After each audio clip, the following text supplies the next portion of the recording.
sudah membuka kegiatan kita. Baik, untuk kita langsung saja kita akan bagi bersama mengenai kearsipan.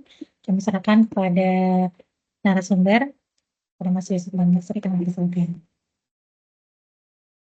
Baik, terima kasih. Apakah suara saya terdengar? Sudah terdengar, Mas? Baik.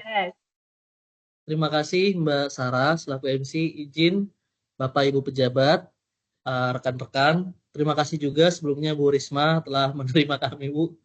Jadi memang biar sekalian, karena kebetulan kita ada beberapa peraturan terbaru, terus menampung aspirasi juga, dan kebetulan juga ada pemusnahan arsip di Ngurah Rai. Jadi kami berpikir udah sekalian aja satu paket semuanya. Dan kebetulan juga baru selesai penilaian terkait Monef Karsipan, jadi sekaligus juga kami sampaikan nanti. Mungkin itu aja, Bu. Saya izin mulai langsung ya, Bu. Baik, Sriwi, boleh.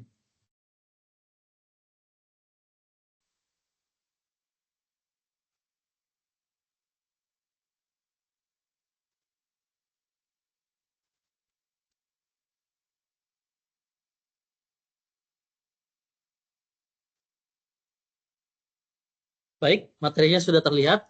Jadi di sini saya akan menyampaikan terkait surat edaran Direktur Jenderal Bea dan Cukai nomor 4 SE 14 tahun 2024 tentang pedoman kearsipan di lingkungan DJBC.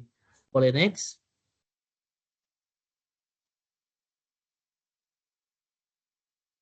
Nah, untuk overview-nya nanti ada pengantar materi kearsipan, konsep, kebijakan, pembinaan kearsipan, pengelolaan arsip, dan sumber daya kearsipan. Lanjut. Nah, sebelum nanti mulai ke materi, ini saya izin menampilkan dulu video terkait pengantar kearsipan. Boleh dinikmati bersama-sama. Silakan. Full screen. Halo semuanya, kali ini saya akan mengajak untuk mengenal lebih dekat tentang pengelolaan arsip, khususnya di Direktorat Jenderal Bea dan Cukai, Kementerian Keuangan. Pertama, mari kita pahami dulu apa itu arsip. Sesuai Undang-Undang Nomor 43 Tahun 2009, Peraturan Menteri Keuangan Nomor 196 Tahun 2019, Surat Edaran Dirjen Bea Cukai Nomor 14 Tahun 2024, arsip adalah rekaman kegiatan atau peristiwa yang terekam dalam berbagai bentuk dan media, baik kertas, foto, rekaman suara, maupun digital. Sederhananya, arsip itu seperti catatan penting yang kita simpan untuk keperluan di masa mendatang. Di Bea Cukai, arsip dapat dibedakan berdasarkan sifatnya, yaitu arsip dinamis dan arsip statis. Arsip dinamis masih digunakan dalam kegiatan sehari-hari, sedangkan arsip statis adalah arsip permanen dengan nilai sejarah. Berdasarkan fungsinya, arsip dibagi menjadi arsip substantif yang berkaitan langsung dengan tugas pokok Bea Cukai dan arsip fasilitatif yang mendukung kegiatan administrasi seperti kepegawaian dan keuangan. Dan klasifikasi arsip berdasarkan pengelompokan masalah, yaitu fungsi atau primer, kegiatan atau sekunder, dan transaksi atau tersier. Agar arsip bisa dimanfaatkan secara maksimal, perlu dilakukan pemberkasan baik secara konvensional atau elektronik. Proses ini mencakup pengelompokan, penataan, pengindeksan, pemberian label dengan informasi penting seperti kode klasifikasi judul dan periode waktu, penyimpanan, dan penyusunan daftar arsip aktif. Tujuannya tentu untuk mempermudah pencarian, menjaga keamanan arsip, serta mendukung pengambilan keputusan dan akuntabilitas instansi. Pengelolaan arsip di Kementerian Keuangan sangat penting untuk menjaga tertib administrasi, keabsahan bukti, dan perlindungan kepentingan negara. Dengan sistem yang seragam, terpadu, dan aman, arsip menjadi alat penting dalam mendukung kinerja, transparansi, serta peningkatan layanan publik di bidang keuangan. Seiring kemajuan teknologi, Kementerian Keuangan telah mengembangkan modul kearsipan digital melalui aplikasi Satu Kemenkeu. Hal ini diatur dalam Keputusan Menteri Keuangan Nomor 184 Tahun 2021. Modul ini mengintegrasikan tata naskah dinas, klasifikasi arsip, jadwal retensi, dan sistem klasifikasi keamanan. Dalam modul ini, kita bisa menemukan fitur-fitur seperti dashboard arsip, manajemen berkas, arsip surat masuk dan keluar, hingga autentikasi arsip konvensional. Menariknya, Setiap arsip yang tercipta melalui aplikasi Satu Kemenkeu wajib diberkaskan, baik oleh arsiparis maupun pengelola arsip, sesuai dengan peran dan tanggung jawab yang telah diberikan melalui role masing-masing. Terakhir, penting bagi kita untuk memahami siklus hidup arsip yang meliputi penciptaan, penggunaan, pemeliharaan, hingga penyusutan. Dengan menerapkan siklus ini secara efektif, kita bisa menjamin bahwa arsip dikelola dengan baik, terlindungi, dan tetap dapat dimanfaatkan sebagai aset informasi yang berharga. Gimana? Sudah semakin tahu ya gambaran tentang pentingnya pengelolaan arsip, khususnya di lingkungan Bea Cukai dan Kementerian Keuangan secara umum. Simak tutorial pemberkasan arsip Bea Cukai di video selanjutnya ya.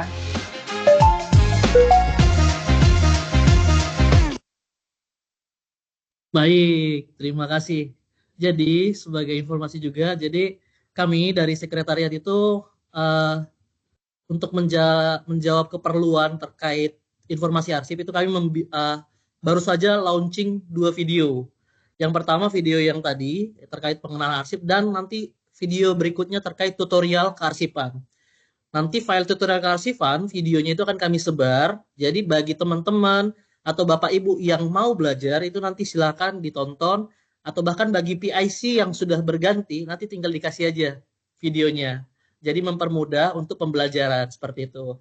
Nah, kita sekarang masuk ke materi nih, langsung aja. Next. Ini dasar hukum terkait kearsipan seperti yang kita lihat. Yang pertama itu terkait PMK 164. Di sini diatur terkait semua peraturan dan pedoman terkait tata naskah dinas di lingkungan Kementerian Keuangan. Terus ada juga PMK nomor 196 tahun 2019 dengan perubahan PMK 152, ini terkait pedoman kearsipan. Terus ada KMK nomor 1082 terkait jadwal retensi substantif. Terus ada KMK nomor 62 terkait pengelolaan arsip dinamis dan KMK lainnya. Boleh lanjut aja, Mbak? Nah, sebelum masuk ke materi, ini kita wajib mengetahui nih Bapak Ibu. Apa sih tata naskah dinas, apa sih sistem klasifikasi keamanan arsip, sama klasifikasi arsip, jadwal retensi arsip, dan lain-lain. Kalau kita lihat, tata naskah dinas itu adalah pengelolaan naskah dinas yang mencakup pengaturan jenis, format, penyiapan, pengamanan, pengabsahan, pendistribusian, dan penyimpanan, serta media yang digunakan dalam komunikasi kedinasan. Kalau kita lihat di sini, saya sebentar. Aku aja yang langsung share, biar langsung arahin. Di sini saya akan share sebuah file.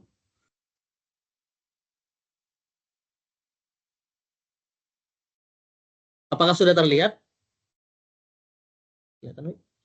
Sudah Mas yang salinan itu ya? PMK 164-nya kelihatan, Iya, Mbak? PMK 164.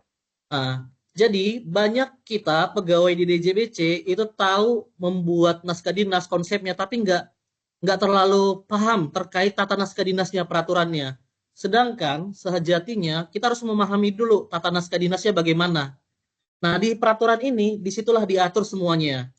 Jadi teman-teman, nanti kalau terkait cap, logo Kementerian Keuangan yang bagus, ukurannya kenapa sih ukurannya harusnya ukuran ini?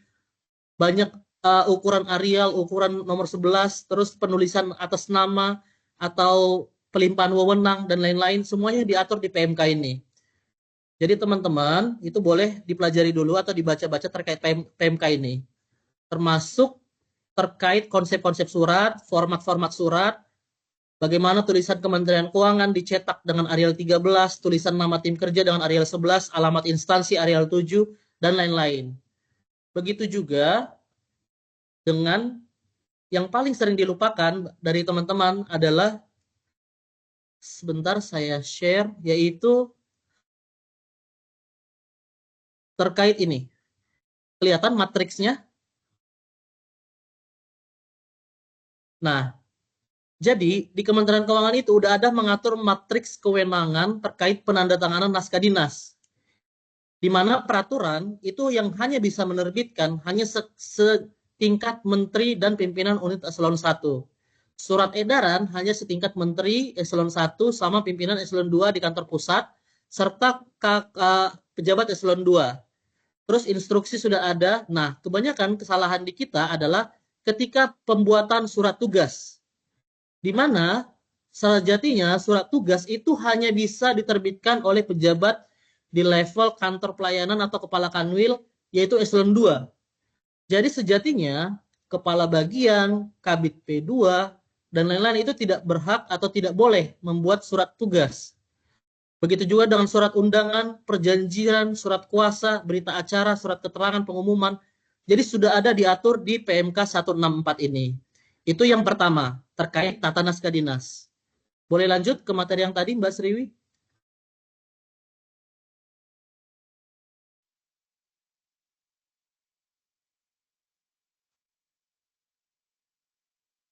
Nah, sekarang kita beralih lagi nih. Jadi sebelum masuk ke materi, kita harus paham dulu. Tadi tata naskah dinas sudah tahu bagaimana terkait penyiapan naskah dinas, pengamanan, pengabsahan, pendistribusian. Masuk ke sistem klasifikasi keamanan dan akses arsip, yaitu pedoman dalam penciptaan dan penggunaan arsip untuk ruang lingkupnya terdiri dari klasifikasi keamanan arsip dinamis dan pengamanan arsip. Begitu juga dengan klasifikasi arsip. Ini diatur di KMK 431 tentang klasifikasi arsip dan sistem klasifikasi keamanan arsip. Di sini juga saya akan langsung tunjukkan terkait KMK 431.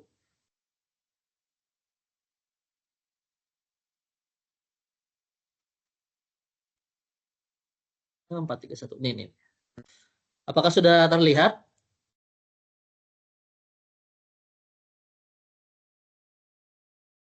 Kelihatan?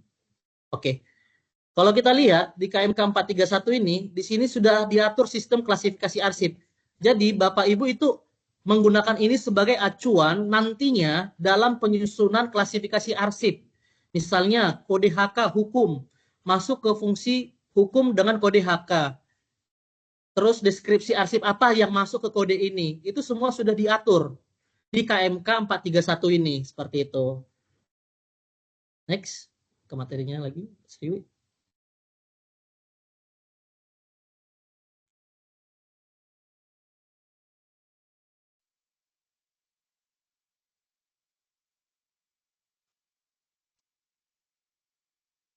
Ya, begitu juga dengan jadwal retensi arsip. Jadi, seperti tadi, kita udah bikin naskah dinas. Terus setelah kita bikin naskah dinas, kita klasifikasikan arsipnya. Klasifikasi arsipnya, apakah dia masuk kriteria penerimaan negara, apakah dia masuk ke dalam kriteria arsip substantif atau yang lainnya, nanti diklasifikasi arsip. Setelah itu, masuk ke jadwal retensi arsip, yaitu pengelompokan arsip yang disusun secara logis dan sistematis berdasarkan kesamaan urusan kegiatan organisasi. Dan tentunya ini berfungsi sebagai pedoman pemberkasan dan penemuan kembali. Jadi nanti dokumen-dokumennya itu sudah terberkaskan dan gampang ditemukan sesuai dengan jadwal retensi arsipnya. Gitu. Itu juga nanti sebagai dasar dalam pemusnahan arsip.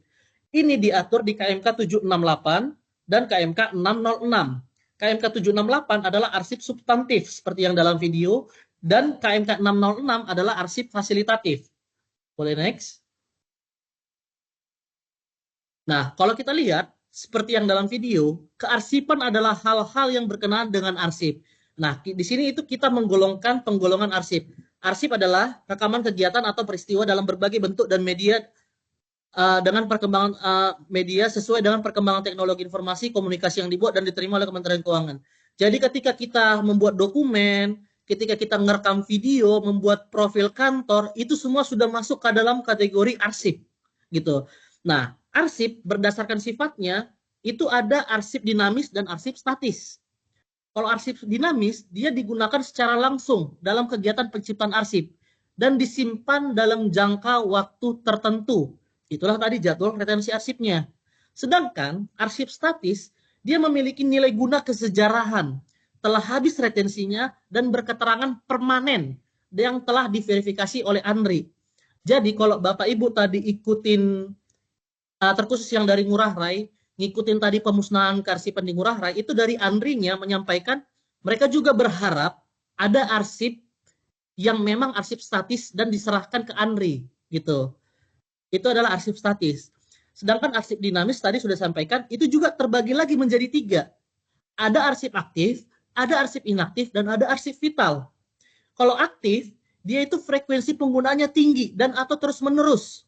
Sedangkan inaktif, frekuensi penggunaannya udah menurun. Itu arsip inaktif. Dan arsip vital, ini keberadaannya itu merupakan persyaratan dasar bagi kelangsungan organisasi penciptaan arsip. Nggak dapat diperbaharui dan nggak tergantikan apabila atau rusak atau hilang.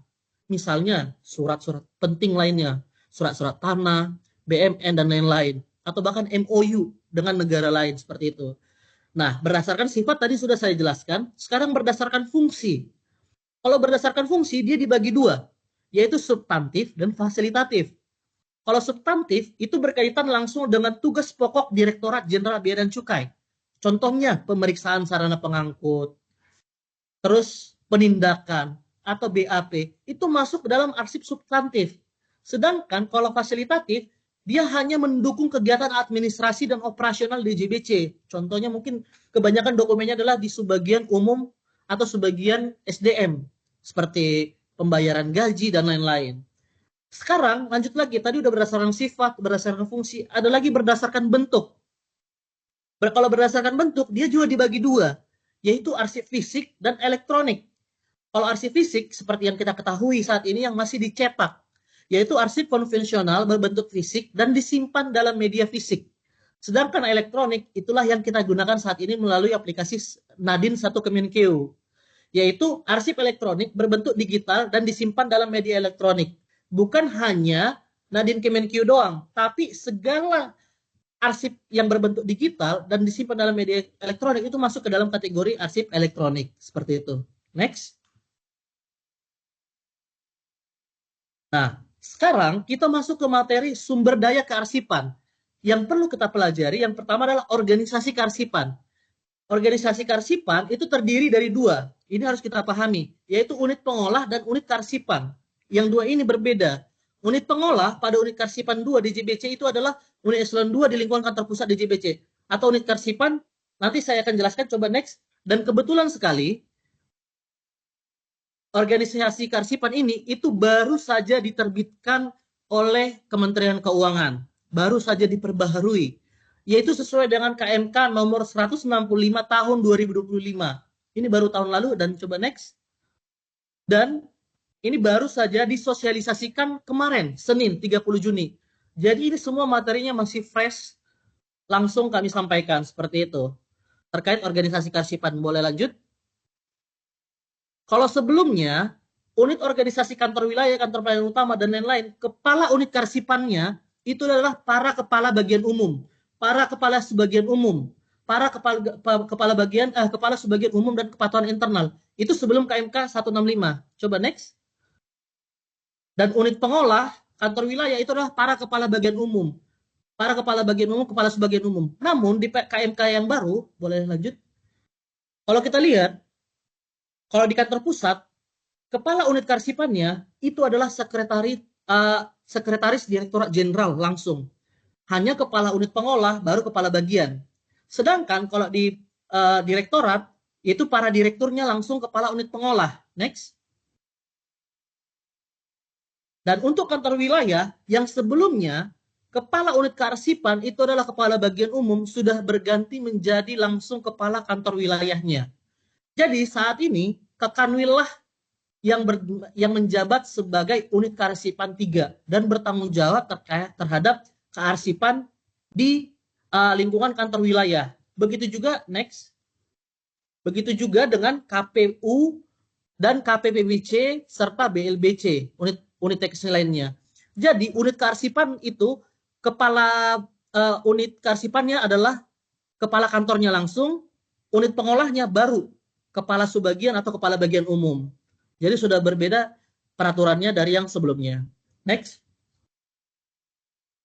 Nah, sekarang tadi udah saya jelaskan terkait konsepnya sama pengertian-pengertiannya. Di sini juga kita harus memahami terkait siklus pengelolaan arsip dinamis yang tadi. Yang pertama, dalam pengelolaan arsip dinamis adalah penciptaan arsip, yaitu dari pembuatan dan penerimaan arsip. Kenapa ada pembuatan dan kenapa ada penerimaan? Ketika kita menciptakan arsip, kita akan membuat naskah dinas misalnya. Itu sudah masuk ke dalam penciptaan arsip. Terus ketika naskah dinas terbentuk dan kita kirim, unit penerimanya itu kan akan tercipta arsip di unit penerima juga, yaitu sebagai penerimaan arsip. Itu adalah langkah pertama atau siklusnya. Siklus kedua adalah penggunaan arsip, yaitu yang pertama adalah ketersediaan arsip dinamis dan peminjaman arsip dinamis. Jadi penggunaan arsip ini itu bisa digunakan dengan ketersediaan dan peminjaman arsip. Peminjamannya dari mana? Bisa dari internal, bisa dari eksternal. Terus ada lagi langkah yang ketiga atau siklus yang ketiga, yaitu pemeliharaan. Jadi teman-teman, itu juga harus dipelihara. Jadi ada pemeliharaan arsip aktif dan pemeliharaan arsip inaktif. Serta ada juga alih media, yaitu dari arsip konvensional menjadi arsip elektronik. Itu merupakan contoh dari pemeliharaan. Terus masuk lagi ke penyusutan arsip. Jadi setelah diciptakan, digunakan, dipelihara, disusutkan arsipnya. Yaitu dia dengan pemindahan arsip inaktif, yaitu arsip-arsip yang frekuensi penggunanya sudah tidak banyak lagi, jadi dipindahkan. Otomatis kan ketika dipindahkan ke unit kearsipan kan arsipnya akan berkurang, akan menyusut. Itu adalah penyusutan arsip. Terus pemusnahan arsip, itu yang tadi kami baru lakukan, yaitu memusnahkan arsip sehingga bentuk dan informasinya sudah tidak tersedia lagi atau tidak bisa lagi dikonsumsi seperti itu. Terus ada penyerahan arsip statis. Seperti yang tadi dibilang dari Andri. Ada dokumen-dokumen kesejarahan, ada dokumen-dokumen penting. Itu adalah penyerahan arsip statis. Otomatis arsip kita akan menyusut juga. Itu juga merupakan penyusutan arsip. Dan ada juga program arsip vital. Gitu. Nah, nanti akan kita fokuskan di Kanwil DJBC Bali, NTB, dan NTT. Next. Nah, di sini pemusnahan arsip vertikal DJBC itu menjadi salah satu komponen capaian kinerja Sekretaris DJBC tentang Indeks Pengelolaan Arsip Kementerian Keuangan. Itulah kenapa kita itu salah satu faktor pendorongnya juga itu kita getol banget terkait pemusnahan arsip. Gitu. Jadi nilai pengawasan kearsipan internal Kementerian Keuangan, jadi pemusnahan arsip konvensional itu merupakan nilainya. Dan sampai dengan saat ini itu masih terdapat 32 satker vertikal DJBC yang belum pernah mengajukan usul musnah arsip. Dan salah satunya itu ada di Kanwil DJBC Bali. Kalau kita lihat di sini adalah daftar usul musnah arsip di lingkungan Kanwil DJBC Bali, NTB, NTT dalam 5 tahun terakhir. Kanwil DJBC Bali itu pemusnahan di 2022 yang terakhir, izin Bu. Jadi dari 2022 sampai dengan saat ini itu tidak ada lagi. Padahal ketentuan sebelumnya, jadi sebelumnya itu setidaknya minimal 2 kali dalam 5 tahun. Namun peraturannya sudah berubah lagi kemarin. Harus ada setiap tahun. Gitu. Tapi kita masih memberikan keringanan lah, setidaknya 2 kali dalam 5 tahun. Setidaknya pernah mengajukan usul musnah. Nah, kalau kita lihat di sini yang paling rutin adalah KPWC Ngurah Rai, di mana melakukan pemusnahan di 2001, 2022, di 2023, yang dimana terlambat akhirnya di 2024, dan akhirnya di 2025 baru saja tadi sudah mengajukan ND dan undangan pemusnahan. Jadi tinggal mengupdate. Jadi dalam 5 tahun ini kan BC Ngurah Rai itu udah 4 kali pemusnahan rutin. Terus Denpasar juga baru sekali. 2022 sampai 2025 itu belum pernah. Atambua itu belum pernah mengajukan sama sekali. Mataram baru sekali. Kupang itu juga baru sekali. Dan Sumbawa dan Labuan Bajo itu juga belum pernah mengajukan sama sekali. Jadi di sini juga kami sambil memberikan atensi bagi rekan-rekan untuk membenahi usul musnahnya. Tapi di sini nanti juga saya akan sampaikan bagaimana sih proses usul musnah. Siapa tahu dengan itu bisa mendorong teman-teman juga untuk mengusulkan pemusnahan arsip di unitnya, terkhusus di Atambua, Sumbawa, dan Labuan Bajo. Next. Nah, di sini saya akan menyampaikan terkait tata cara mengajukan usul musnah arsip. Yaitu tadi kan saya bilang kalau usul musnah arsip itu berarti adanya penyusutan arsip, yaitu pemindahan arsip, pemusnahan arsip, dan penyerahan arsip. Kita fokusnya di pemusnahan arsip. Next. Nah, sebelum masuk ke musnah, kita harus memahami dulu arsip yang bagaimana sih yang bisa kita musnahkan. Yang pertama, dia tidak memiliki nilai guna. Jadi, arsip itu harus tidak memiliki nilai guna lagi. Kalau dia masih penting, jangan diusulkan musnah, nggak masalah. Walaupun dia telah melebihi masa retensi arsip. Yang kedua, telah habis retensinya dan berketerangan dimusnahkan berdasarkan jadwal retensi arsip. Misalnya, absensi kumanda, retensinya 3 tahun. Sejak dokumennya diterbitkan. Jadi setelah 3 tahun dari jadwal itu bisa diusulkan untuk dimusnahkan. Terus tidak ada peraturan perundang-undangan yang melarang. Misalnya terhadap dokumen-dokumen yang memang nggak boleh dimusnahkan. Seperti itu. Terus tidak berkaitan dengan penyelesaian proses suatu perkara. Jadi ketika arsip itu masih ada proses perkara, itu tidak boleh diusulkan untuk dimusnahkan. Yang berikutnya, mendapatkan rekomendasi berdasarkan penilaian oleh panitia penilai arsip Kementerian Keuangan. Tentu saja, teman-teman ketika mengusulkan pemusnahan arsip, usulan itu akan diolah lebih dulu di Sekretariat DJBC untuk kemudian diteruskan ke panitia penilai arsip, yaitu di Biro Umum.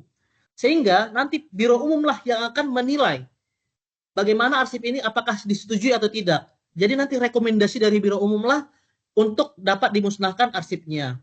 Setelah direkomendasikan, maka akan ditetapkan dalam keputusan Menteri Keuangan dengan terlebih dahulu mendapat persetujuan tertulis dari Kepala ANRI. Jadi sejatinya semua usul musnah itu setelah dari Sekretariat DJBC ke Biro Umum, maka akan dikirim lagi ke ANRI. Setelah disetujui dari ANRI, dikembalikan ke Kementerian Keuangan, barulah nanti akan diterbitkan KMK-nya seperti itu. Dan disertai dengan nanti akhirnya disertai dengan penandatanganan berita acara pemusnahan arsip dan melampirkan daftar arsip yang dimusnahkan. Seperti yang tadi kami kerjakan. Next. Nah, kalau kita lihat di sini, tahapan pemusnahan arsip, semoga bisa terlihat ya. Kalau ada tanda biru, itu adalah dilaksanakan oleh Satker atau dilaksanakan oleh teman-teman. Yang pertama, penyeleksian arsip inaktif. Kita harus seleksi dulu mana arsip-arsip yang sudah tidak digunakan, tidak sering dimanfaatkan, yang inaktif. Jadi bisa berdasarkan jadwal retensi arsip dan nilai guna arsip. Kita pilah-pilah seperti itu. Ini dikerjakan oleh Satker. Dan Satker itu dan bukan berarti subak umum ya atau bagian umum. Semua unit di seksi masing-masing itu memilahnya, gitu. Sebelum diserahkan atau dipindahkan. Kemudian ada pembuatan daftar arsip usul musnah.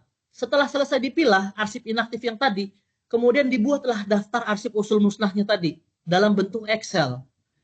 Nah, daftar arsip usul musnah ini juga dilampirkan berkas arsip usul musnahnya. Jadi nanti tinggal melampirkan, misalnya nih, PIB tahun 2025, PIB tahun 2010, sebanyak 10.000 bundel. Itu cukup satu dokumen PIB aja yang di-scan dan dilampirkan dalam pengajuan daftar arsip usul musnah. Setelah itu, masuk ke tahap pengajuan usul pemusnahan arsip.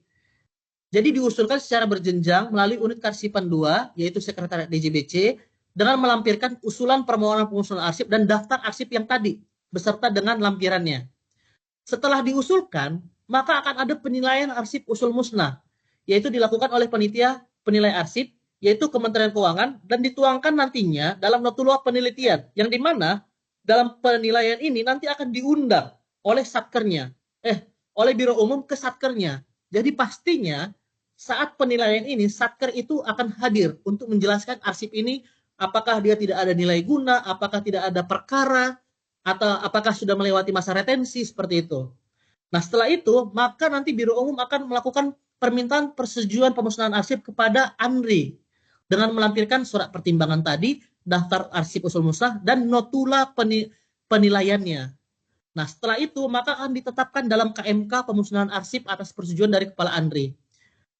Kemudian, barulah pelaksanaan pemusnahan arsip, yaitu dilakukan secara total sehingga fisik dan informasi arsip musnah dan tidak dapat dikenali. Sejatinya, pemusnahan arsip itu bisa dilakukan dengan berbagai cara.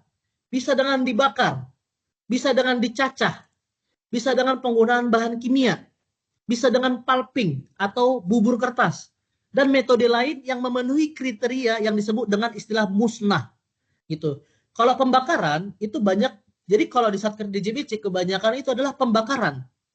Namun kemarin dari pusat itu sudah mengarahkan setidaknya jangan dibakar karena merusak lingkungan, setidaknya diserahkan ke pihak ketiga, yaitu bisa dicacah dan pulping. Jadi setidaknya kita tidak repot lagi terkait biaya pengangkatan, biaya pembakaran, dan dampak lingkungan atau sewa lahan untuk pembakaran. Jadi diusahakan mencari pihak ketiga mana yang bisa untuk mengolah atau menghancurkan arsipnya. Misalnya Ngurah Rai itu melakukan pencacahan.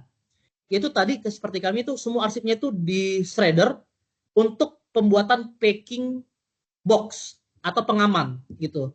Intinya informasinya sudah tidak tersedia lagi. Kalau kami di pusat, itu biasanya kami melakukan pulping, yaitu kami menghubungi pihak ketiga yang jadi biasanya perhitungannya itu per kilo gitu. Kayak tadi 1.500 per kilo. Jadi selain arsipnya musnah, pekerjaannya dibantu sama pihak ketiga, kita juga dapat PNBP gitu. Jadi pelaksanaan pemusnahan arsip itu full dilakukan oleh satuan kerja dengan mengundang Biro Umum ANRI dan unit kearsipan 2 yaitu Sekretariat DJBC. Jadi nanti kita akan mengirimkan perwakilan sebagai saksi dari pemusnahan arsipnya seperti itu. Next. Nah, seperti ini contoh format daftar arsip usul musnah. Jadi simpel saja, jenis arsipnya misalnya PIB, dari tahun berapa sampai tahun berapa, jumlah bundelnya, tingkat perkembangannya, keterangannya bagaimana. Terus CK1, pemesanan pita cukai, atau bahkan PEB, atau bahkan PIBK, dan lain-lain. Jadi daftar hasil musnahnya cukup seperti ini saja. Next. Nah, di sini ada format juga daftar berkas arsip usul musnah. Jadi sejatinya semua informasi konvensional itu pasti memiliki nomor berkas, tahun penciptaan, dan tingkat perkembangan sama lokasi arsipnya di mana. Gitu. Jadi ini semua sejatinya sudah dilakukan setiap hari oleh pengelola arsip. Yang dimana itulah yang dilaporkan dalam Monef kearsipan. Gitu. Enaknya saat ini ketika sudah ada aplikasi Nadin satu Kemenkeu. Ketika udah ada aplikasi Nadin satu Kemenkeu itu kita tinggal tarik data dari tahun ini sampai tahun ini, download, sudah langsung ada Excel-nya. Itu mudahnya menggunakan aplikasi Nadin. Tapi bagi Satker yang masih menggunakan konvensional, maka harus menginput satu-satu. Itu repotnya. Gitu. Boleh next? Nah, ini contoh formatnya juga. Lanjut, next. Nah, di sini, sebelum masuk ke materi berikutnya, saya akan membuka kesempatan kepada teman-teman, Bapak Ibu, terkait kendala yang dihadapi Satker dalam mengajukan usul musnah arsip. Izin Bapak Ibu, waktu dan tempat kami persilakan, mungkin boleh dibantu Mbak Sarah, terima kasih. Baik, terima kasih Mas Yusuf untuk tadi pemaparan materinya. Dan tadi seperti yang sudah Mas Yusuf bilang, dipersilakan kepada Bapak Ibu dari pelaksana Satker untuk menyampaikan permasalahan atau kendala yang selama ini dialami. Silakan. Baik. Terima kasih Pak Gede Senopati. Silakan untuk open kamera dan open mic. Terima kasih. Selamat siang Bapak Ibu dan rekan-rekan. Mas Yusuf, mohon maaf dengan tidak mengurangi rasa hormat, saya tidak menghidupkan kamera karena masih di jalan. Posisi lagi cuti, Mas. Ya. Yang saya tanyakan, yang pertama adalah terkait penegasan, ya. Karena posisi sekarang saya adalah KSBU di Kupang. Namun sebelum penugasan ini saya kebetulan adalah seksi PDAD di Atambua. Nah, tadi disebutkan bahwa Atambua merupakan salah satu satker yang belum pernah pemusnahan. Nah, jujur pertama yang menjadi pertimbangan saya waktu itu, memang kami itu masih bingung sebenarnya arsip itu ada di KSBU apa di PDAD. Karena memang secara alur dokumen, semua dokumen yang berbentuk fisik itu sebenarnya nanti muaranya adalah di PDAD, gitu loh. Sehingga pada saat itu saya berinisiatif untuk melakukan pencacahan arsip sebenarnya. Sudah kami lakukan. Nah, kemudian untuk kita persiapkan amanat, saya dapat arsip yang dalam artian secara jangka waktu sudah lewat ya, dari 10 tahun itu sudah kita siapkan waktu itu. Nah, kemudian nunggu proses pemusnahan. Namun, begitu kita lihat PMK-nya, itu pada saat itu kan tadi juga Mas menjelaskan, waduh banyak banget nih. Akhirnya memang karena saking jelimetnya dan kami juga masih kebingungan siapa sih yang harus mengajukan, apakah SBU apa PDAD gitu kan. Itu akhirnya memang tertunda. Ya mungkin teman-teman di Atambua masih melihatlah arsip yang sudah kita cacah secara ininya, kemudian kita sudah rapikan dalam bentuk kardus-kardus, itu hanya sekedar menunggu pemusnahan aja sebenarnya. Nah, itu mungkin yang menjadi kendala kita, Mas, artinya selama ini di Satker ya, terutama kami. Nah, terus kemudian yang kedua, Terkait tadi disinggung masalah melibatkan pihak ketiga ya, dalam artian proses pemusnahannya gitu. Tadi saya dengar ada seperti itu. Nah, kebetulan beberapa hari yang lalu ada yang sempat menghubungi kami di Kupang gitu loh, Pak. Saya menawarkan jasa begini. Nah, itu saya terus terang belum mengiyakan begitu saja gitu loh, karena memang di kami masih ada apa namanya arsip yang memang harus segera ditindaklanjuti gitu kan. Nah, cuman kami mohon ini arahan nih dari pusat kalau misalnya memang kita mengajukan apa namanya menggunakan pihak ketiga itu mekanismenya seperti apa. Nah, kemudian kalau seandainya timbul biaya di situ di apa di keuangan itu dia bisa menggunakan anggaran apa gitu. Mungkin itu Mas pertanyaan saya. Terima kasih. Baik, siap Pak. Terima kasih Pak IGD Senopati. Siap Pak. Saya izin langsung jawab dulu ya Mbak Sarah. Baik, yang pertama Pak, terima kasih Pak. Sebelumnya seksi PDAD atau MBUA. Jadi, seperti yang tadi saya sampaikan Pak, organisasi kearsipan di mana sih gitu. Jadi, memang ini bukan cuma di Kupang atau Atambua doang Pak terjadinya. Jadi banyak satker yang masih terjebak bahwa dokumen itu pengolahnya adalah PDAD. Sejatinya tidak Pak.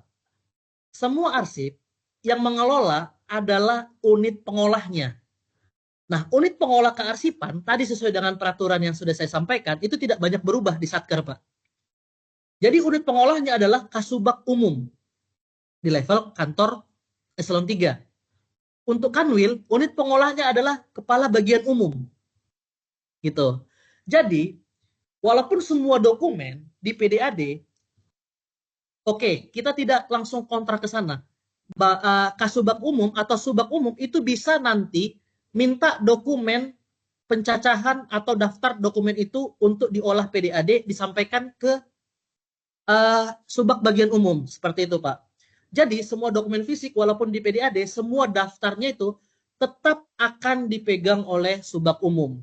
Yang dimana saat penyerahan arsip inaktif itu kan otomatis diserahkan ke gudang arsip. Nah, gudang arsip yang megang juga harusnya subag umum, Pak. Gitu. Jadi dari misalnya seksi pabean 1, seksi pabean 2, ketika mereka mau menyerahkan arsip yang sudah tidak terpakai atau arsip inaktif, maka semua daftar arsip itu harus sudah clear dulu di subag pabean di seksi pabean, di seksi KI dan lain-lain. Jadi subag umum itu hanya menerima dan memverifikasi dokumennya. Jadi nanti bahkan berita acaranya itu juga mereka yang buat. Gitu. Jadi kita hanya menerima tanda tangan berita acara penerimaan arsip pemindahan arsip inaktif. Gitu, Pak. Itu yang pertama, Pak. Jadi sejatinya adalah KSBU lah yang melakukan proses pengolahan arsip baik dari pemindahan arsip inaktif sampai nanti pemusnahan arsip. Yang kedua, Pak, terkait melibatkan pihak yang ketiga. Pihak yang ketiga tadi yang saya sampaikan. Jadi kalau mekanismenya, kalau di kami, itu kalau memang ada beberapa pihak ketiga, itu bisa mengajukan proposal, Pak. Proposal harga yang ditawarkan per kilonya berapa. Gitu. Harga yang ditawarkan. Nah, contohnya, Pak, tadi Ngurah Rai itu 1.500, Pak, per kilo. Dan menurut kami, itu sangat tinggi. Kenapa tinggi? Karena kami di pusat itu hanya bisa dapat 900 sampai 1.200, Pak, per kilo. Dan kebetulan juga ini menjadi temuan BPK, dasar penentuan tarif harga. Cuman karena memang nggak ada peraturan ketentuannya, akhirnya nggak ditindaklanjuti Pak. Gitu. Jadi masih jalan lah sampai saat ini, nggak masalah. Asalkan dokumennya jelas, PNBP-nya jelas, disetorkan ke negara. Jadi mekanismenya, kalau memang ada beberapa penyedia, kalau bisa diminta mereka buat dokumen penawaran Pak. Gitu. Jadi kita jangan. Tapi kalau ada cuma satu doang, ya udah. Mungkin bisa kita komunikasikan, tolong dong ajuin dari lu berapa gitu. Nah, untuk anggaran nanti Pak di materi berikutnya Pak, anggaran kearsipan. Gitu Pak. Tapi nanti saya akan perjelas juga melalui kolom chat di sini karena saya nanti akan konfirmasi juga anggaran kearsipan itu yang selama ini kita gunakan di mana gitu. Karena selama ini Pak, jujur Pak, kami cuma ngerjaannya ngabisin anggaran Pak, jalan-jalannya doang Pak. Pakai anggarannya. Mungkin itu Pak IGD, izin Pak. Ya. Mas, izin saya lanjut bertanya dikit ya, Siap. terkait dengan yang tadi. Berarti kita di Subag Umum itu sifatnya fasib ya. Dalam artian begini, Betul. maksud saya begini, kan saya contohkan Atambua lah, karena memang dia punya struktur organisasi lebih kompleks lah saya bilang kan ya. Di situ ada Kasipabean, di situ ada KSIPDAD, dan tentunya Kasubag Umum kan gitu. Nah, ini perjalanan dokumen itu dari Kasipabean, kalau sudah prosesnya selesai itu kan seperti yang saya bilang tadi bermuara di PDAD. Nah, berarti Subag Umum itu sifatnya fasib dalam artian siapa ini yang mengajukan bahwa arsip itu sudah inaktif, artinya sudah bisa ditarik datanya dari pemilik arsip kepada Subag Umum gitu loh. Apakah kasih pabean, apakah kasih PDAD gitu loh. Itu mungkin Nah, Mas. Ah, siap. Izin, Pak. Peraturannya ini dia spesifik menyampaikan arsip, jadwal retensi arsip untuk Kementerian Keuangan. Jadi dalam artiannya ini menurut pandangan saya, ini semua berlaku di seluruh Kementerian Keuangan harus memahami peraturan ini. Karena begitu juga dengan Nadine saat ini, Pak. Nadine saat ini itu kita siap bikin konsep, kita harus pilih. Arsip ini masuk kategori arsip fasilitatif, substantif, kodenya mana, peraturan ini apakah dokumen arsip peraturan, ketentuan atau analisis gitu. Jadi sejatinya Pak, seperti yang tadi Bapak sampaikan, Subag Umum itu hanya mengolah arsip yang Subag Umum doang Pak, yang memang dia harus catatin semuanya. Selebihnya Pak, kita hanya menunggu Pak. Kita hanya menunggu masing-masing seksi itu tanggung jawab arsipnya. Kan tadi saya sampaikan Pak, unit pencipta kearsipan lah yang bertanggung jawab terhadap dokumen-dokumennya. Jadi ketika mau dipindahin ke Subag Umum, kita tinggal minta daftarnya mana gitu. Arsipnya mana? Kita hanya verifikasi, Pak. Verifikasi dan tanda tangan berita acara serah terima pemindahan arsip inaktif. Seperti itu, Pak. siap, siap, clear Mas. Ya, makasih informasinya. Siap. Baik, Pak. Terima kasih, Pak. Izin, apakah ada lagi kendala lain dari kantor lain? Silakan Bapak Ibu, apakah masih ada pertanyaan yang disampaikan? Masih mengenai pemusnahan ya, Mas ya? Iya. Mungkin kalau belum ada, bisa lanjut dulu Mas, izin. Nanti mungkin di Oke. terakhir juga kalau ada pertanyaan yang di materi awal dipersilakan juga ya, Mas. Baik, siap. Saya izin lanjut. Nah, di sini juga saya akan menyampaikan terkait data penyelenggaraan kearsipan di lingkungan Kanwil, DJBJ, Bali, NTB, dan NTT. Yaitu yang pertama ada data pelaporan daftar arsip, data hasil monep, dan data pemberkasan elektronik. Next.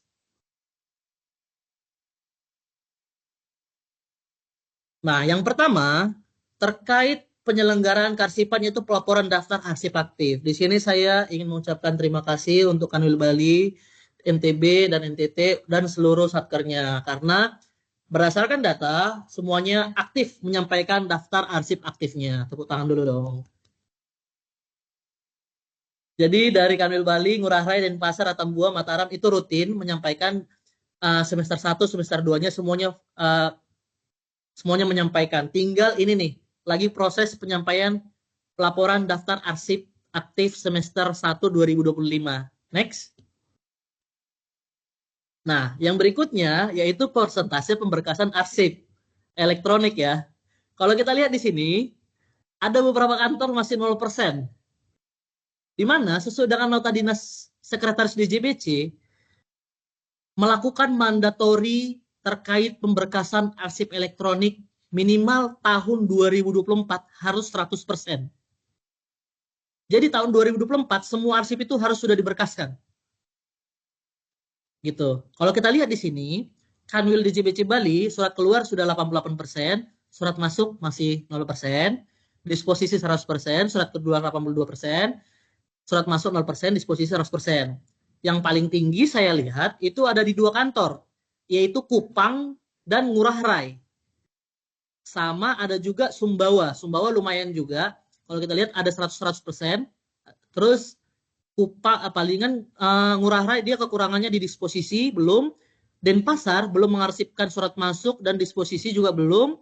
Atambua itu belum mengarsipkan surat masuk 2024, disposisi 2024, tapi sudah mengarsipkan surat keluar, surat masuk di 2025, tapi disposisi belum.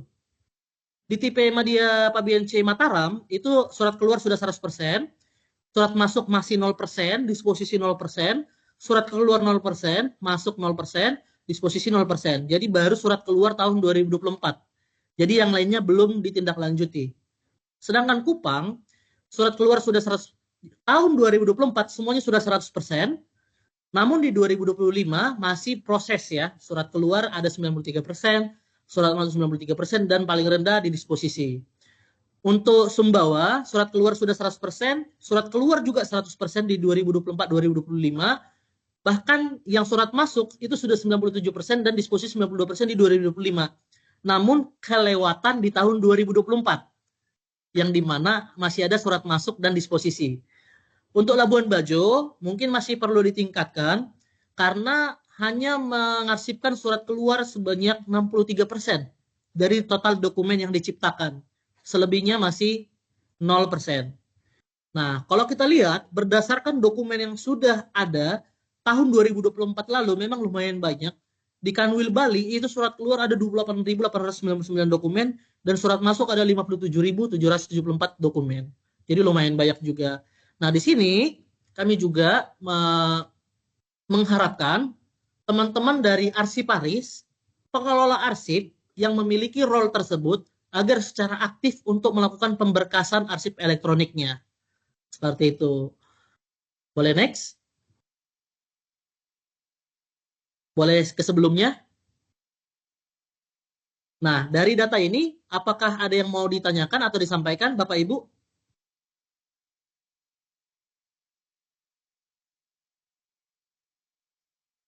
Tidak ada? Berarti saya izin lanjut ya. Next.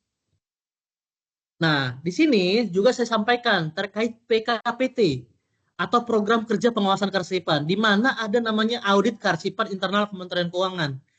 Jadi, sejatinya setiap tahun itu kami selalu diaudit arsipnya oleh Kementerian Keuangan, yaitu langsung dari Biro Umum.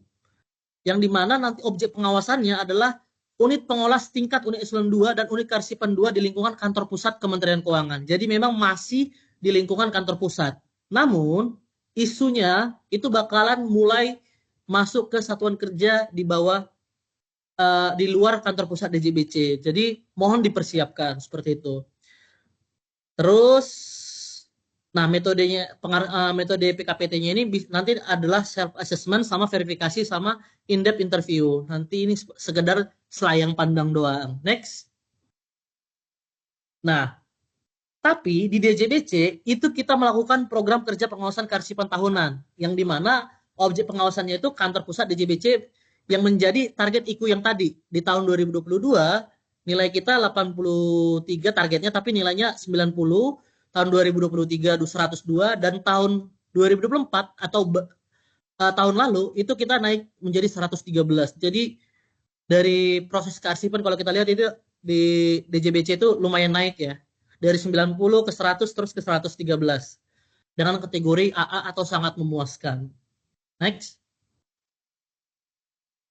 Nah, sebelum masuk nanti masuk ke Monef Kearsipan, di sini ada data Monef Kearsipan. Saya juga akan menyampaikan terkait Monef Kearsipan, di mana maksud dan tujuannya menilai kesesuaian antara prinsip, kaidah, dan standar kearsipan dengan penyelenggaraan arsip pada unit kearsipan 3 di DJBC.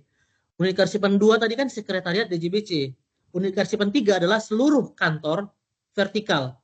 Seperti itu. Jadi mengantisipasi audit kearsipan internal Kementerian Keuangan apabila dilaksanakan hingga UK 3. Itu tujuan yang kedua. Tujuan yang ketiga, mengadopsi form penilaian dari audit kearsipan internal. Tujuan keempat, menjadi salah satu aspek penilaian pada Secret Award.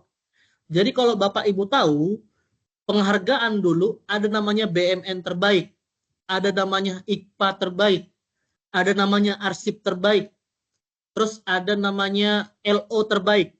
Saat ini, BUSES itu menggabungkan seluruh pelayanan itu, seluruh penghargaan itu ke dalam satu penghargaan, yaitu Secret Award. Yang dimana salah satu penilaiannya itu adalah dari arsip. Jadi kalaupun nanti Bapak Ibu baik dari sisi pelayanan di misalnya OTL organisasi tata laksana itu mengawasi terkait pelayanan, terus ruangan dan lain-lain. Terus baik juga di LO terkait kepegawaian, baik juga terkait IKPA, baik juga terkait BMN. Tapi kalau terkait arsipnya nggak bagus, nilainya nggak bagus, maka usaha yang dilakukan dari unit lain itu menjadi sia-sia juga, gitu. Karena proporsi nilainya lumayan. Ada 6 penilaian dari 6 bagian di sekre dan masing-masing itu menyumbang itu 17% kalau nggak salah, gitu. Jadi kalaupun nanti nilai kita di sana 83 tapi kalau dari arsip cuma 5 atau 10, maka nilai akan tidak maksimal, gitu. Nah, objek pengawasannya adalah seluruh unit kearsipan 3 di lingkungan DJBC. Tahapan penilaiannya itu juga sama, itu kami menyampaikan form. Jadi Satker itu tinggal mengisi berapa sih nilainya, berapa sih yang bisa disediakan data-datanya gitu. Jadi penilaian mandiri dulu self assessment, kemudian kami melakukan verifikasi pengisian dan bukti oleh tim verifikator sekretariat DJBC. Baru setelah itu kami sampaikan dalam hasil verifikasi kepada sekretaris DJBC dan diberikan sertifikat apresiasi kepada 3 kantor Sekre Award. Namun kami juga berusaha mengapresiasi kepada 3 satker pengelola arsip terbaik untuk mendapatkan penghargaan juga, gitu. Tapi berdasarkan dari Sekre Award yang tadi, gitu. Itu adalah monef kearsipan. Next. Nah, hasil penilaian KPAT tahun 2022 itu Ngurah Rai juara 1. Dilanjutkan dengan Tanjung Perak, Batam, Ambon, Tanjung Priuk, dan Tembilahan. Bahkan penghargaan ini langsung penghargaannya tentu saja dalam bentuk Cap Dirjen, dan bahkan Kepala Ngurah Rai dulu itu sempat mengisi podcast kearsipan Kementerian Keuangan karena hasil penilaian KPAT-nya terbaik, gitu. Tahun 2023 digantikan oleh Tanjung Perak dan Kanwil DJBC Jawa Barat. Diikuti Suta, Denpasar, Semarang, dan Batam, gitu. Nah, tahun 2024 ini lagi proses dan akan diumumkan, gitu. Siapa pemenang dari Sekre Award-nya, gitu. Next. Nah, di sini ada seperti yang tadi saya sampaikan, nanti akan ada pemutaran video tutorial pemberkasan arsip elektronik. Namun ini saya lanjutkan aja, nanti Bapak Ibu bisa sama teman-teman bisa langsung tonton videonya, gitu. Karena lumayan lama dan ini lebih teknis bagaimana memberkaskan arsip elektronik, seperti itu. Next. Nah, di sini juga ada post test sebelum masuk ke materi berikutnya. Sebelum mengikuti post test, saya juga brainstorming dulu. Seperti yang tadi saya sampaikan, menurut pengertian arsip yaitu rekaman kegiatan atau peristiwa dalam berbagai bentuk dan media. Terus kalau arsip yang digunakan secara langsung itu bisa disebut sebagai arsip apa? Nanti akan ada di post test ini. Terus peraturan dasar hukumnya, terus bagaimana kegiatan yang bertujuan untuk mengorganisasi arsip, terus dan lain-lain seperti itu. Jadi nanti Bapak Ibu boleh mengisi post testnya. Mungkin saya kasih waktu sampai nanti sore, tapi boleh dicatat dulu linknya. Atau boleh nanti share ya. Nanti link post testnya juga akan kami share ke grup atau ke chat. Boleh sekarang deh, Mbak Sriwi.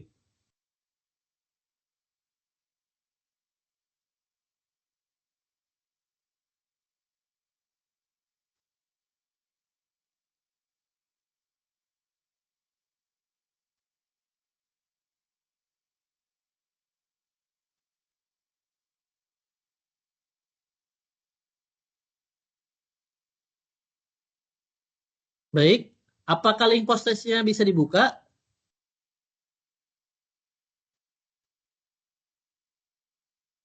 Ya, kalau saya bisa sih, Mas. Oke, siap. Jadi nanti kami kasih waktu, kesempatan untuk dilakukan pengisian post test. Next. Sebenarnya break, tapi kita lanjut aja ya Mbak Sarah ya, biar kelar langsung ya. Ya.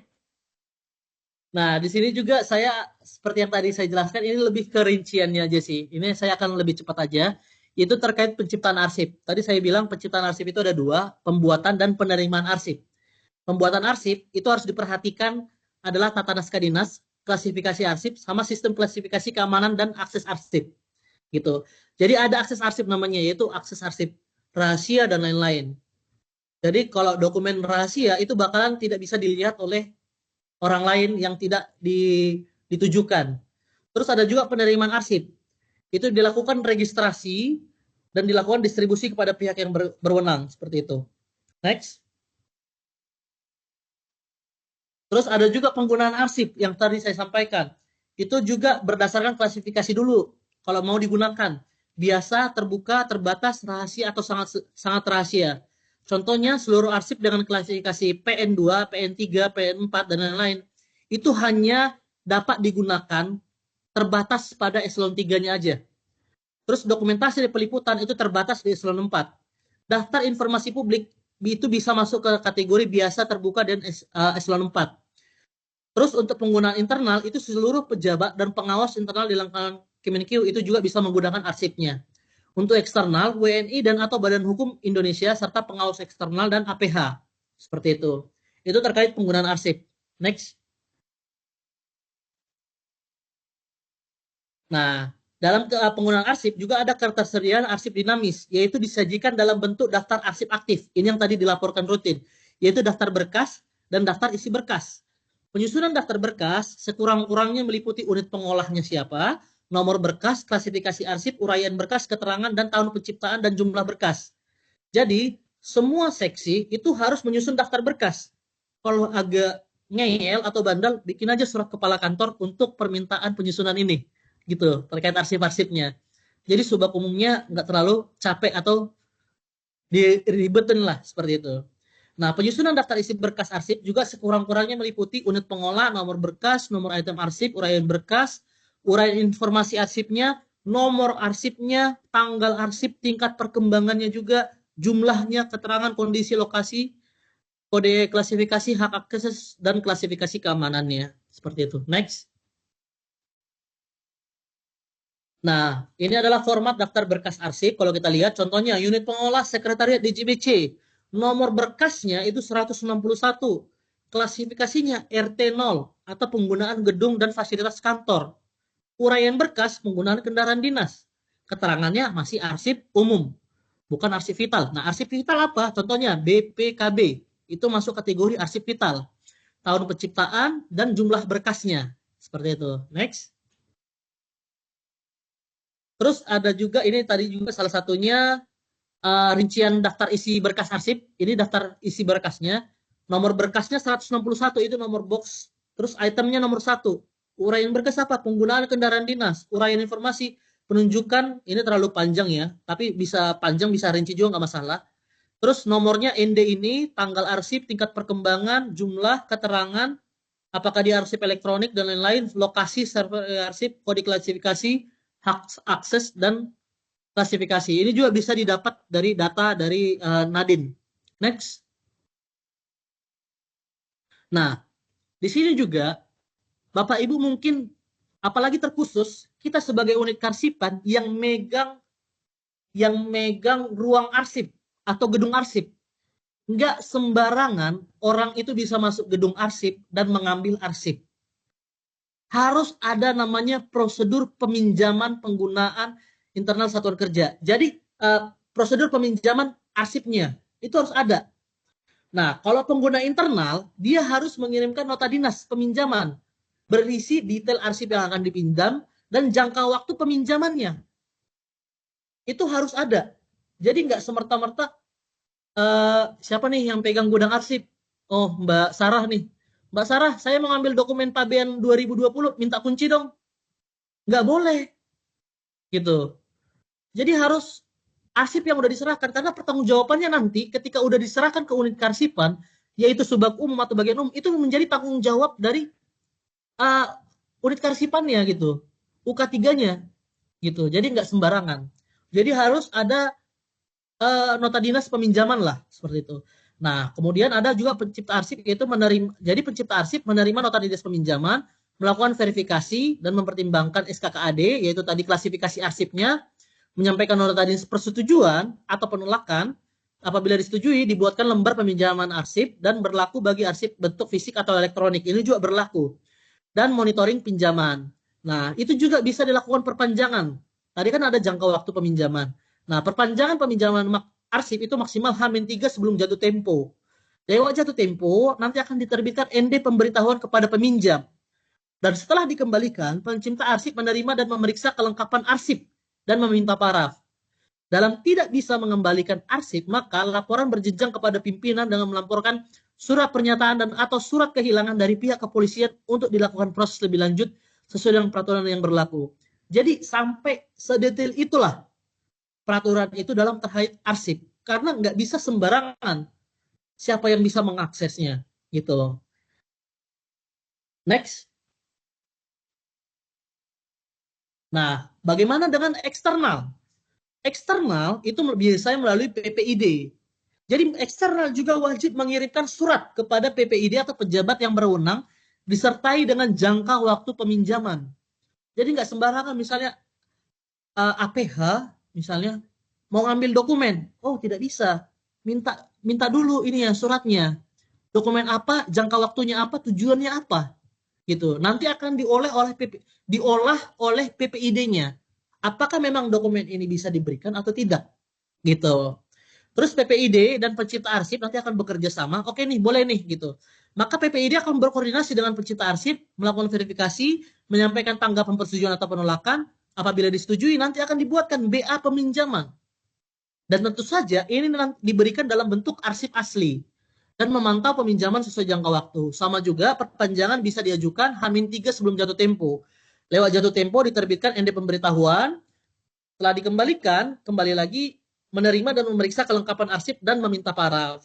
Dalam tidak bisa mengembalikan, kembali lagi secara berjenjang menyampaikan laporan kepada pimpinan. Seperti itu. Dilengkapi dengan surat kehilangan dari pihak kepolisian. Next. Nah, jadi ketika arsip itu keluar, jadi kan arsipnya sudah didata nih oleh unit kearsipannya, unit pengolahnya, udah masuk ke gudang arsip. Jadi unit kearsipan itu juga atau subak umum atau bagian umum itu juga membuat namanya buku out indikator. Out indikator adalah alat yang digunakan untuk menandai adanya keluarnya arsip dari laci atau filing kabinet. Jadi ketika arsip dipinjam dan tiba-tiba bagian lain butuh arsip itu, ketika dicek, ini mana dokumennya? Kok nggak ada? Nah, di out indikator lah kita lihat dokumennya. Oh, ternyata arsip ini dipinjam. Gitu. Jadi, dia juga ada out guide, yaitu digunakan apabila arsip yang dipinjam meliputi keseluruhan berkas atau satu folder. Ada out sheet, yaitu digunakan apabila dipinjam hanya beberapa lembar atau item arsip aja. Jadi ada out indikator. Dan ini juga adalah salah satu penilaian dari pengelolaan arsip terbaik gitu. Jadi nggak sembarangan gitu. Jadi harus ada out guide dan out sheet. Walaupun nggak ada yang minjem, harus tetap dibuatkan. Gitu. Harus tetap dibuatkan. Gitu. Next. Nah, ini adalah lembar peminjaman arsip. Formatnya juga udah diatur. Nanti bisa dilihat aja di SE terbarunya. Next. Nah, masuk lagi ke pemeliharaan arsip. Tadi kan saya udah bilang siklus arsipnya. Setelah diciptakan, terus digunakan, terus dipelihara. Jadi pemberkasan arsip itu juga harus dilakukan pemeliharaan, yaitu pengelompokan dan penataan arsip. Ini pemberkasan dulu ya. Pengelompokan penataan arsip ke dalam berkas-berkas yang terstruktur dan sistematis. Tujuannya tentunya untuk menjaga keutuhan informasi, memudahkan pencarian, penemuan kembali dan penggunaan arsip di masa mendatang. Jadi teman-teman, pengelola arsip itu juga harus menentukan indeksnya. Masuk kemana indeksnya, kodenya, labelnya, penataannya, pencatatan daftar arsipnya, yaitu daftar berkas dan daftar isi berkasnya. Itu semua harus dilakukan. Gitu, seperti dalam gambar. Next. Nah, di sini saya sampaikan ketentuan dalam pelaporan daftar arsip aktif. Seperti yang tadi saya sampaikan, unit pengolah ke unit kearsipan 3, ini adalah unit pengolah. Unit pengolah adalah seksi-seksi lainnya di luar subak umum, di luar bagian umum. Mereka harus menyampaikan pelaporannya. Jadi mungkin tadi sejalan dengan pertanyaannya Pak Gede Senopati, Jadi unit pengolah ini itu menyampaikan ke UK3. UK3-nya kalau di kantor pelayanan yaitu subak umum. Kepala kantor. Itu periode penciptaan 1 Desember sampai 31 Mei itu harus dilaporkan pada 1 sampai 30 Juni. 1 Juni sampai 30 November harus dilaporkan 1 sampai 30 Desember. Gitu. Begitu juga dengan UK3 ke unit kearsipan 2, yaitu dari Satker, misalnya Kanwil dan KPBBC itu dilaporkan ke kami selaku UK2, yaitu Sekretariat DJBC, dokumen yang 1 Desember sampai 31 Mei lebih cepat harus dilaporkan karena konsepnya tinggal meneruskan. Iya kan? Tinggal meneruskan. Jadi bukan sampai 30 Juli. Tadi kan yang dari unit pengolah ke unit kearsipan 30 Juni, jadi 30 hari. Ini 15 hari batas waktunya. Begitu juga yang Juni sampai November itu sampai 15 Januari. Nah, dari pelaporan itu, maka kami akan compile. Unit kearsipan 2 akan melaporkan ke UK1, yaitu Biro Umum di Kementerian Keuangan. Jadi agak lumayan banyak kegiatan, tapi ini memang harus dilakukan. Gitu. Dan di sini karena semua satker yang harus dikompilasi barulah sampai 31 Juli. Gitu. Barulah sampai 31 Januari. Jadi pelaporan ini mohon dicatat ya, Bapak, Ibu, dan teman-teman. Jangan sampai salah gitu. Dan ini juga salah satu faktor penilai juga. Gitu. Next. Nah, asas penataan arsip inaktif. Ini arsip inaktif yang tadi. Ada asas-asas usul, yaitu asal-usulnya. Acuan untuk menjaga arsip tetap terkelola dalam satu kesatuan pencipta arsip, sehingga tidak tercampur dengan arsip yang berasal dari pencipta arsip lainnya. Itu adalah asas asal-usul. Kalau kita mau menata arsip, itu kita bisa membuatnya dalam dua hal. Asal-usulnya bagaimana? Atau asas aturan asli, yaitu acuan untuk menjaga arsip tetap ditata sesuai dengan pengaturan aslinya, yaitu original order, atau sesuai dengan pengaturan ketika arsip masih digunakan untuk pelaksanaan kegiatan pencipta arsip. Seperti itu. Namun kebanyakan di kita adalah asas-asas usul. Dari direktorat ini mana nih arsipnya? Ini. Dari kantor ini mana nih arsipnya? Dari seksi ini mana nih? Oh ini. Gitu. Next. Nah, selain itu, pemeliharaan arsip aktif, ini yang tadi saya sampaikan, sama yang digambar, kalau kita lihat, penataan arsip inaktif itu dibagi menjadi 3. Pengaturan arsip fisik, arsip, pengolahan informasi arsip, dan penyusunan daftar arsip. Pengaturan fisik, itu dalam box, itu setidaknya harus ada penomoran box. Dan mencantumkan lokasi simpan, nomor box, dan nomor folder secara konsisten. Harus konsisten. Contohnya, A.01.01. Berarti arsip ini ada di ruang A, rak nomor 1, box nomor 1. Jadi kalau box nomor 2 berarti A0102. Box nomor 3 A0103 gitu. Jadi sampai sedetail itu. Jadi ketika kita mau mencari arsipnya akan memudahkan kita dalam pencariannya. Makanya perlu pengaturan fisik arsipnya gitu. Terus pengolahan informasi arsip, yaitu pengolahan informasi arsip yang menghasilkan daftar informasi tematik seperti itu. Terus ada juga penyampaian daftar arsip inaktif, yaitu minimal memuat informasi pencipta arsip, unit pengolah, nomor arsip, kode klasifikasi, dan lain-lain. Seperti daftar yang sudah saya jelaskan di sebelumnya. Next. Oh ya, sebelumnya. Nah, di sini perlu saya sampaikan, penataan arsip inaktif tadi dan penyusunan daftar arsip inaktif menjadi tanggung jawab pimpinan unit kearsipan. Jadi tanggung jawab langsung kepala kantornya. Seperti itu. Next. Nah, penyimpanan arsip inaktif, nih, ini sekarang udah dipindahkan disimpan. Dilakukan terhadap arsip inaktif yang telah dicatat dalam daftar arsip. Jadi harus ada dulu daftar arsipnya baru bisa kita simpan. Penyimpanan dilaksanakan untuk menjamin keamanan fisik dan informasi arsip selama jangka waktu penyimpanan arsip inaktif berdasarkan jadwal retensi arsip atau JRA. Nah, penyimpanan arsip inaktif itu menjadi tanggung jawab pimpinan unit kearsipan. Pimpinan unit kearsipan siapa tadi? Kepala kantor. Gitu. Jadi kalau ada apa-apa, berarti pertanggungjawabannya ke kepala kantor. Seperti itu. Dan arsip inaktif disimpan pada record center. Saat ini kita tidak menyebut lagi gudang arsip, ruang arsip, kamar arsip, tapi disebut sebagai record center. Gitu. Next. Nah, alih media. Jadi, Bapak Ibu, kemarin juga Sekretariat DJBC itu menerbitkan nota dinas, di mana ada beberapa satker itu masih menggunakan nota dinas secara manual, penerbitan CAP secara manual, penerbitan surat tugas secara manual, yang di mana itu menyalahi peraturan dan tidak diperbolehkan. Karena sesuai dengan peraturan kita tata dinas, selagi format surat itu ada di Nadin, maka harus menggunakan Nadin. Tidak boleh manual. Nah, di luar dokumen yang format atau draft yang ada di Nadin, yang memang tidak ada formatnya, misalnya misalnya dokumen lain lah, CK1, CK2 atau apa, saya juga kurang paham, di situ akan dilakukan alih media. Gitu. Jadi biar dokumennya aman. Alih media adalah kegiatan pengalihan media arsip dari satu media ke media lainnya dalam rangka memudahkan akses arsip dan pemeliharaan arsip. Jadi dilakukan autentikasi arsip, yaitu ini proses pembuktian bahwa arsip ini asli dan dapat dipercaya. Biasanya ditempel misalnya watermark lah seperti itu. Metodenya atau ini nih metodenya nih, ada digital signature. Jadi semua arsip setelah di-scan itu di DS atau di digital signature menggunakan DS Nadin, atau bahkan dibuatkan public key access atau watermark atau copyright, dan metode lain yang sesuai dengan perkembangan teknologi. Mungkin tahun depan atau tahun berikutnya ada metode lain, misalnya hologram atau lain-lain seperti itu. Jadi fitur untuk melakukan alih media arsip sebelumnya ini telah tersedia pada modul Karsipan 1 Kemenkeu. Jadi bisa di DS, bisa watermark, dan metode lain seperti itu. Next.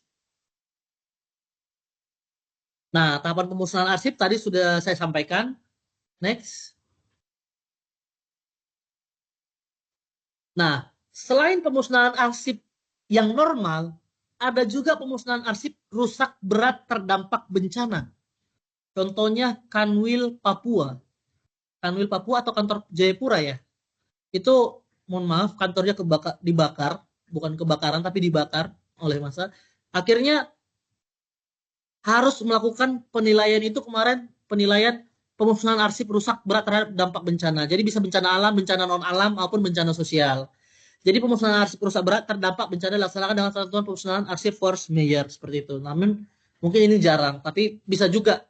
Jadi walaupun udah dibakar, walaupun kantornya misalnya kena bencana alam, itu tetap harus diproses pemusnahan arsipnya. Gitu.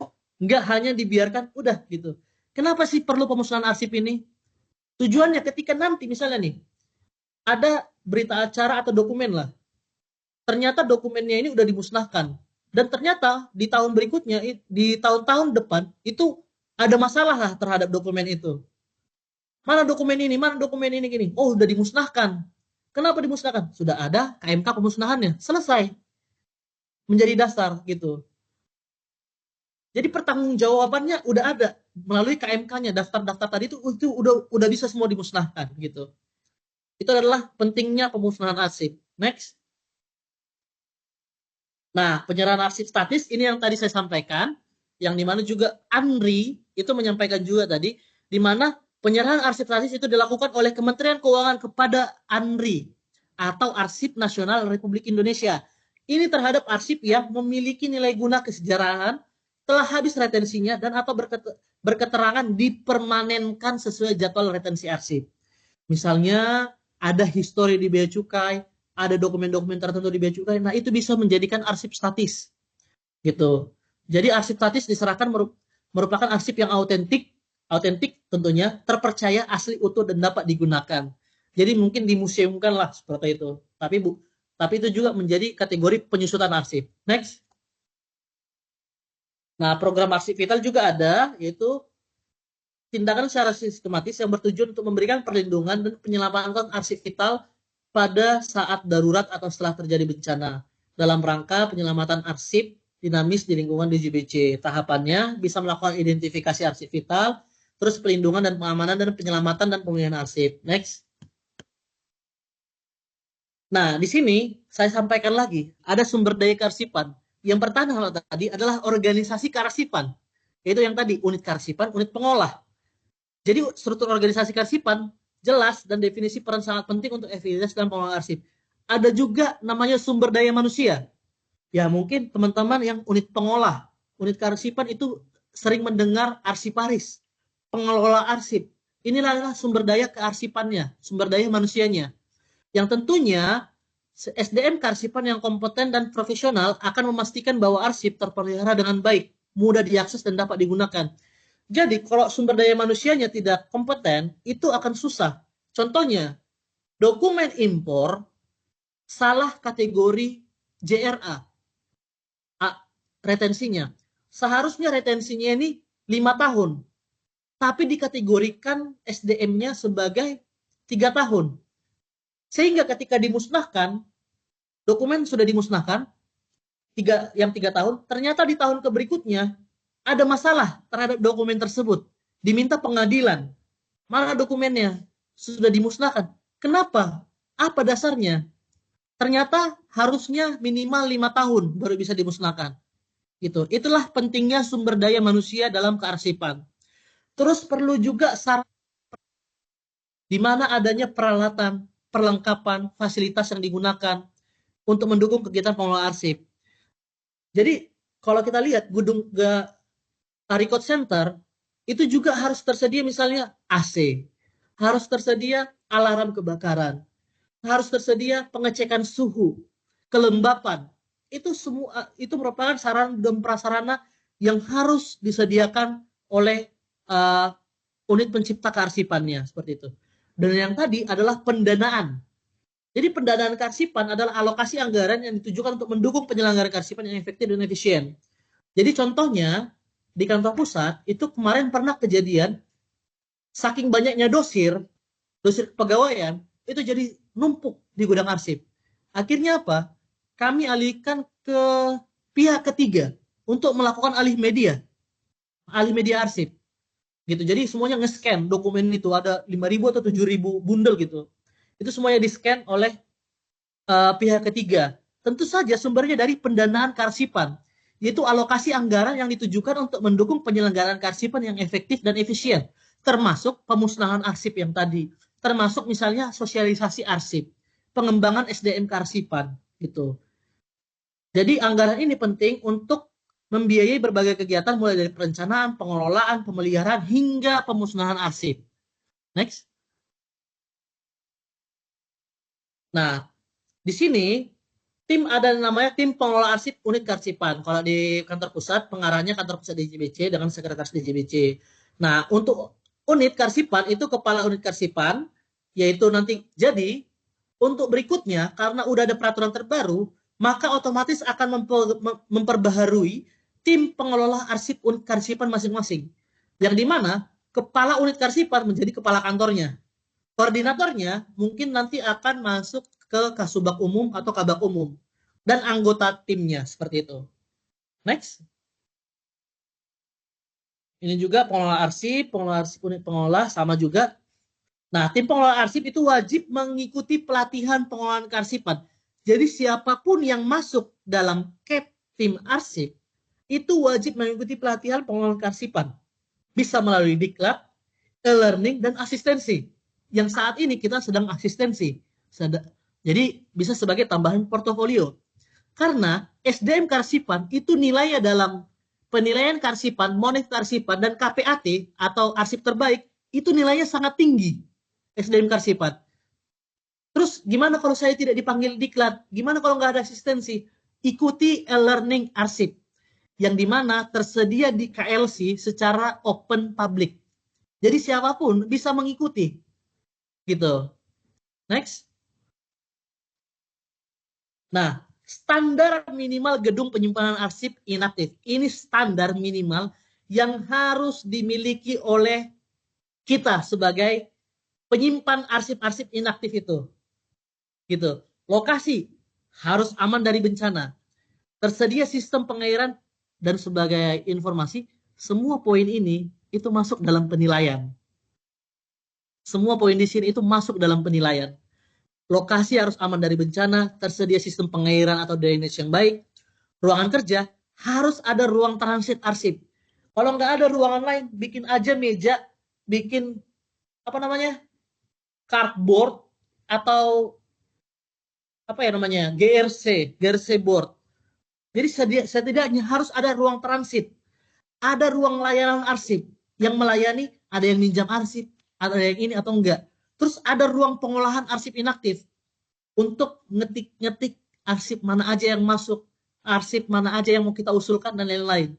Terus ruang penyimpanan arsip itu harus memiliki pintu darurat. Jadi harus punya 2 pintu. Gitu. Terus suhu tidak lebih dari 20 derajat Celcius dan kelembapan tidak lebih dari 60%. Bagaimana cara menghitungnya? Ya berarti harus ada alatnya.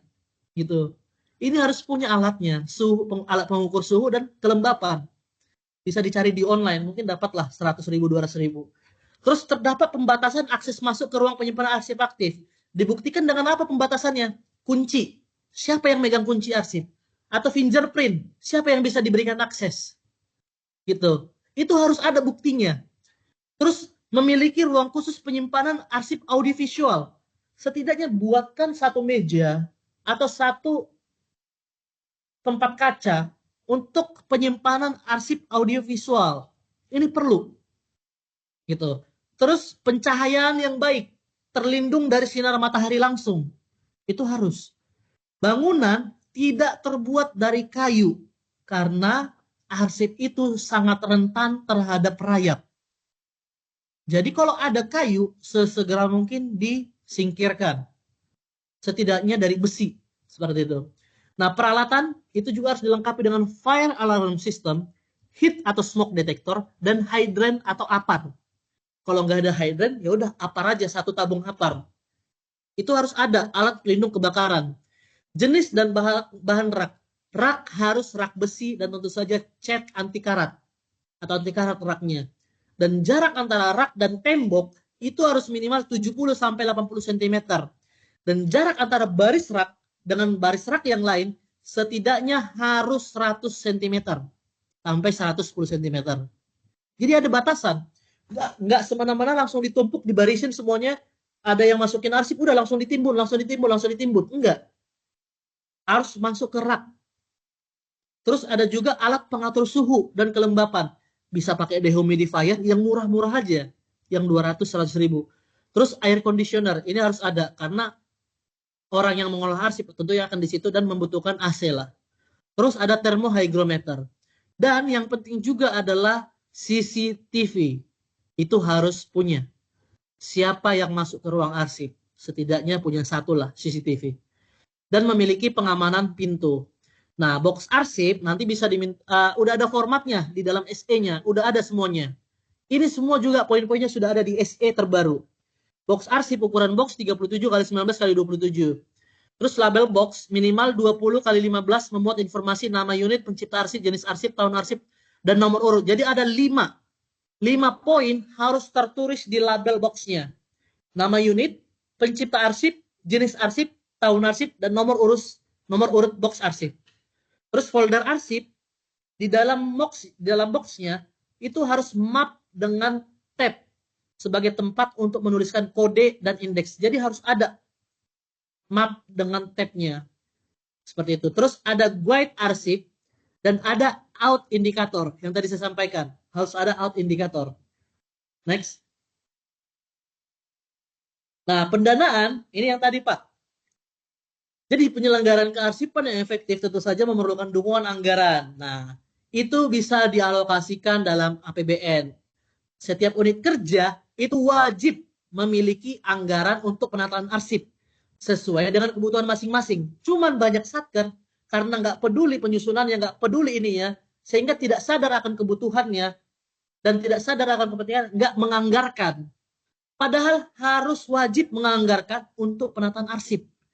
Nah, pendanaan kearsipan meliputi pendanaan itu bisa pos kegiatan perumusan dan penetapan kebijakan kearsipan, pembinaan kearsipan, pengelolaan arsip dinamis, program arsip vital, pengembangan sumber daya manusia kearsipan, penyediaan sarana dan prasarana kearsipan, pelindung dan penyelaman arsip akibat bencana, dan asistensi misalnya mengundang dari pihak luar.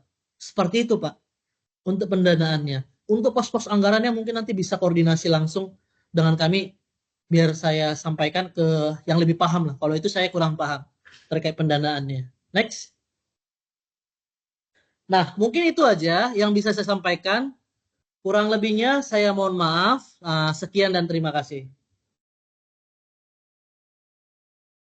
Baik, terima kasih Mas Yusuf untuk materi yang sudah dibagikan kepada kita semua. Untuk saat ini kita akan buka sesi diskusi dan tanya jawab dari semua materi yang sudah disampaikan.